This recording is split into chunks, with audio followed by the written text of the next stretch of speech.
What's up, Broncos Country? Fam, you probably think the Denver Broncos missed a huge opportunity at the NFL trade deadline, right? Wrong! While the rest of the league was going crazy making desperate trades, George Paton and Sean Payton executed the smartest move of the 2025 season, and nobody noticed until now. Today, I'm going to show you exactly why doing nothing was the biggest steal of the year, and how it puts the Broncos in position to dominate the AFC West. I've been following every Denver Broncos move for years, and what happened at this trade deadline is going to completely change the game for our team. And there's a detail about Bo Nix and the secret strategy that could lock in our playoff spot. Stick with me until the end, because the third reason goes against everything you've heard about the trade deadline. Dude, let me tell you something. While everyone in Broncos Country was glued to Twitter waiting for that bombshell tweet from Adam Schefter announcing Denver Broncos trade for... The silence was deafening. And you know what? It was exactly what we needed. Denver Broncos fans received not one, not two, but a triple dose of fantastic news at the NFL trade deadline. And the best part? All of this happened while our team sat on their hands without spending a single draft pick. While teams like the Dallas Cowboys made those desperate moves we know all too well. The ones that make you think, man, they're trying too hard. George Paton and Sean Payton acted like the adults in the room. Think about it. How many times have you seen Jerry Jones make that blockbuster trade at the deadline? Everyone gets hyped for 2 days, and by the end of the season, the team is watching the playoffs from home. It's like choosing a protein shake instead of a can of Mountain Dew. Sure, Mountain Dew gives you that instant dopamine hit, but 2 hours later you're on the floor, no energy, wanting more. I'll admit it, I would have been the first one here making a super hyped video if we'd landed Jalen Waddle from the Miami Dolphins. Imagine the guy playing at Empower Field at Mile High, with that altitude, making the opposing defense chase him around? But then you stop, take a deep breath, and look at the numbers. The statistics don't lie, my friend. The facts don't lie. Most of the time, and I said most, trade deadline deals don't make a significant difference for your team, and we Broncos fans should know this better than anyone. We've been through this movie before. Remember when we traded Demaryius Thomas and Bradley Chubb, Baron Browning, Jerry Jeudy? Dude, stop and think. Which of these players actually helped the team that got them improve or make any real difference in the playoffs? Usually, they don't. The Denver Broncos defense in 2025 is at the top of the NFL. And this isn't fanboy talk, it's concrete data. We're holding opponents like it's a joke. The Kansas City Chiefs, our eternal rivals, have that running game that's weaker than wet cardboard. And the Chargers? Man, they're playing without both starting tackles and think they're going to compete for the AFC West title. Please, this is where things get really interesting. Let's go back a few years. George Paton, when he took over as general manager, made a statement that a lot of people ignored at the time. He said, "We believe that to win long-term, you need to draft and develop young talent." At the time, everyone thought, oh, that's just corporate speak. But dude, look where we are now. The Denver Broncos 2025 season started 7-2 for the first time since 2015. And how? It wasn't by buying expensive stars in free agency or making crazy trades. It was by doing exactly what Payton said, drafting well and developing these guys. Take Bo Nix, for example. The guy was drafted in 2025 and is already showing he could be the franchise quarterback we've been waiting for since Peyton Manning. Look at his Denver Broncos quarterback stats. The kid has 7 game-winning drives in the fourth quarter and overtime. 7. You know what that means? It means when the game's on the line, when everything's at stake, Bo Nix delivers. And it's not just Bo. Look at Troy Franklin. The guy came as a receiver in the draft, had a quiet first season, 263 yards, 2 touchdowns. But in 2025, he's already got 385 yards and 4 touchdowns. That's development, brother. That's Sean Payton doing what he does best, taking young talent and turning them into all-pro players. We've got Nick Bonito flying around the field making sacks. We've got Patrick Surtain, too, when he's healthy, being literally the best cornerback in the NFL. Riley Moss, Jaquan McMillian, Jody Barron. These guys were all drafted or developed here. The Denver Broncos Defense 2025 wasn't bought. It was built, so when the trade deadline came, and Payton's phone must have rung about 50 times with teams offering expensive veterans, he did what adults do, said no. Because he knows that first-round draft pick is worth way more than 6 games from a veteran receiver who may or may not fit Sean Payton's scheme. Now, I know what you're thinking, but what if we really needed a tight end? Or another receiver to help Courtland Sutton? Look, Sean Payton isn't dumb. If he thought the receiver group was lacking, he wouldn't have traded Devon Vale during the offseason. Clearly, he sees something in this group that a lot of outsiders don't see. He sees potential.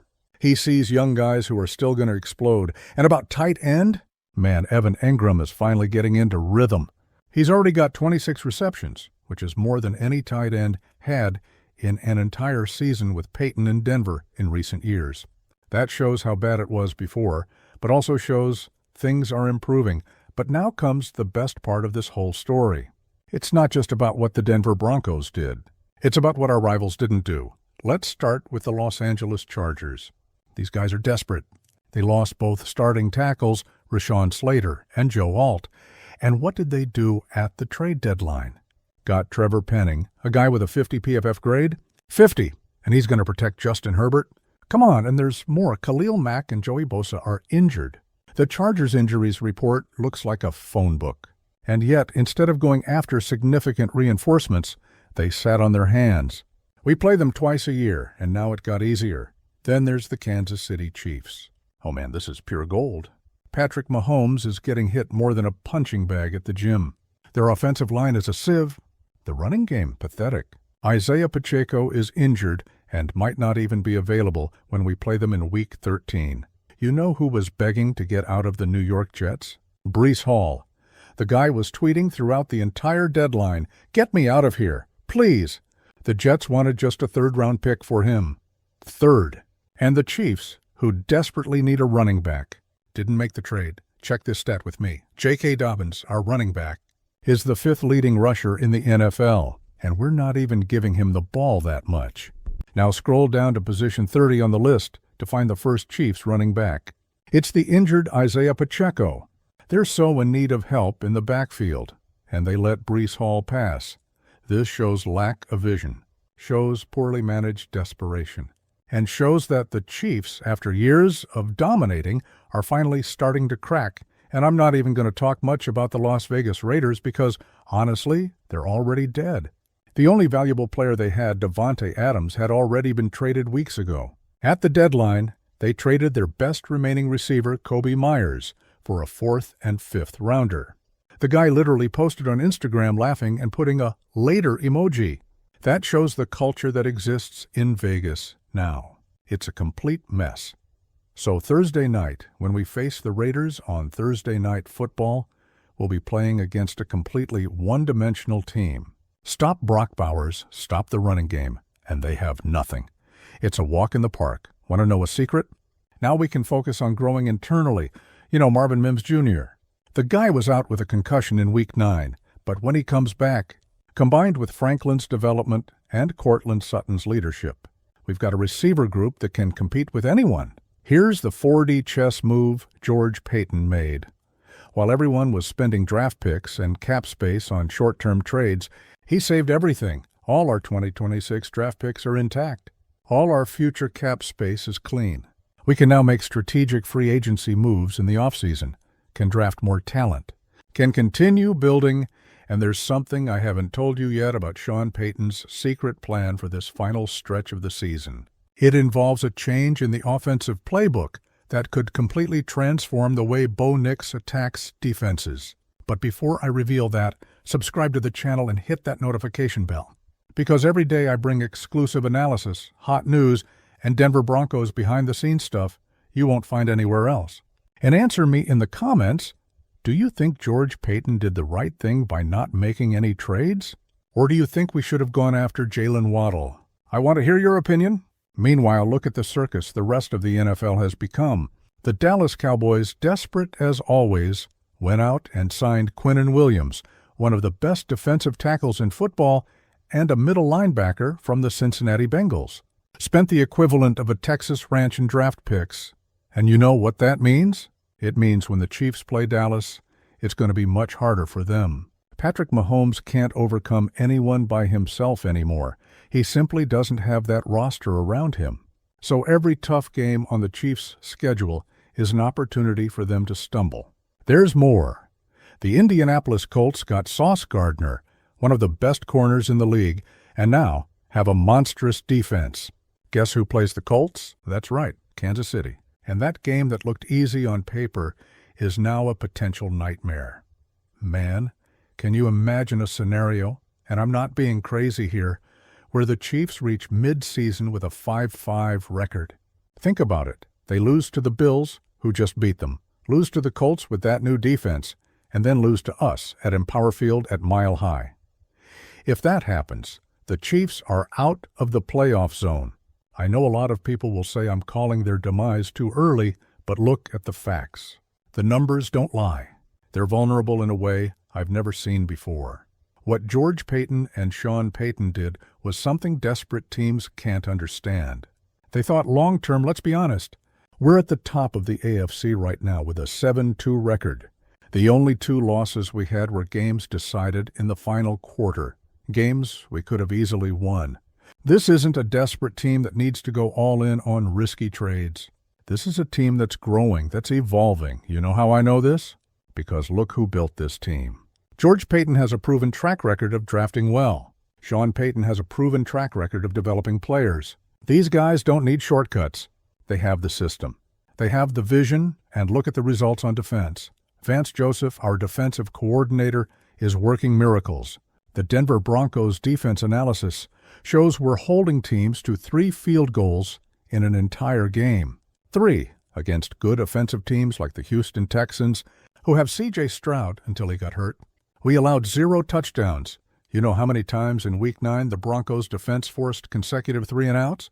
9 straight times. 9! That's total domination. That's not luck.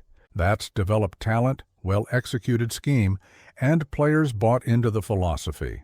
Now let's talk about the elephant in the room, Bo Nix. The guy has critics, I know.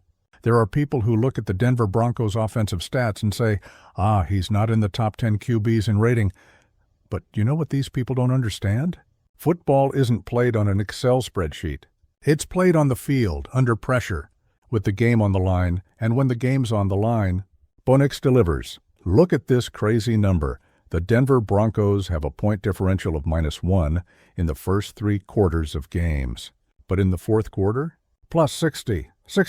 That means in the most important moments, when most rookies would panic, Bo Nix transforms into an ice-cold killer. He's clutch as hell. Denver Broncos fourth quarter comebacks have become our trademark in 2025. In Week 9 against the Texans, the guy made a 25-yard run late in the game that put us in position for Will Lutz to hit that field goal at the last second. That's the type of play that doesn't show up on the stat sheet as passing yards, but that wins games. And you know what Sean Payton said when asked about Bo running so much? He basically shrugged and said he doesn't talk to the QB about it because it works. Why mess with what's working? Look at our schedule moving forward.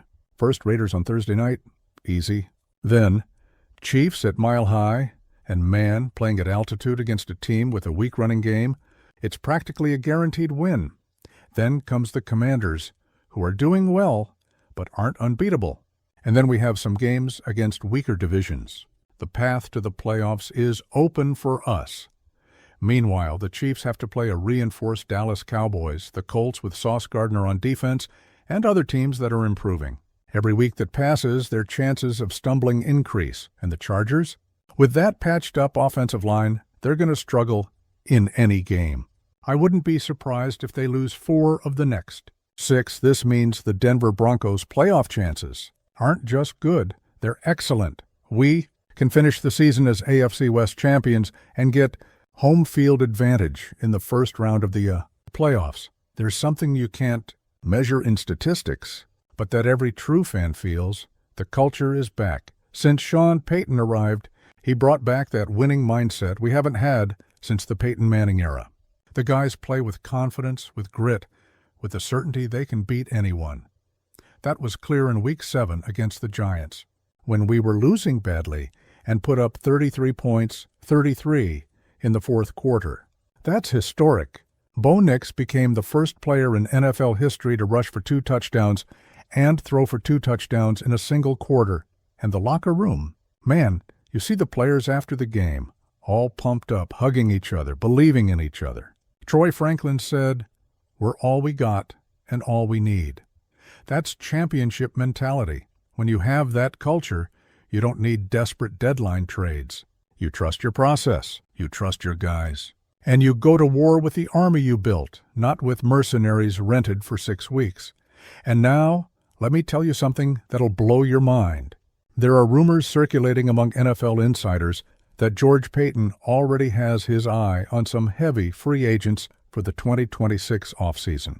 We're talking about all-pro guys who can transform this team from contender to Super Bowl favorite. But that's only going to be possible because he saved all our draft picks and kept our cap space clean. While other teams will be financially suffocated because of crazy deadline trades, we'll have total flexibility. That's George Payton's 4D chess move. He's not just thinking about 2025. He's building a dynasty. So, to wrap up, the Denver Broncos made the perfect move at the trade deadline. We didn't spend draft picks on expensive veterans who don't fit. We maintained our flexibility. We continued developing our young talent. And best of all, our division rivals got weaker or made questionable moves. The Denver Broncos 2025 season could end with us hoisting the AFC West trophy. And who knows, maybe something even bigger. Now I want to hear from you, Broncos Country. Do you agree that doing nothing was the right move? Or do you think we should have gone after some specific player? Comment down below and let's discuss this. And don't forget, subscribe to the channel, leave your like, and share this video with everyone in Broncos Country. Because together, we're stronger. Together, we're unstoppable. See you in the next video. And remember, Broncos Country, let's ride.